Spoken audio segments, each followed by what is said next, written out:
Uxlaganimizdan keyin kechasi bir turib ketadigan holatimiz bor. Hammada bir marta bo'lar ekan. Hammada bir marta bo'lar ekan.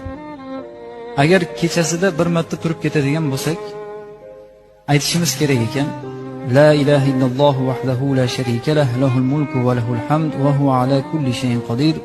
Va subhanallohi valhamdulillahi va la ilaha illalloh vallohu akbar. La havla va la quvvata illa billahil aliyyil azim. Hamma biladi bu kalima. Mana shu kalimani aytadigan bo'lsa, kechasi bilan ibodat qilib chiqqanlik savobi berilar ekan. Kechasi bilan ibodat qilib chiqqanlik savobi. Qarang, subhanalloh. Bir marta uyg'onib qolganingizda ham nima qilyapmiz?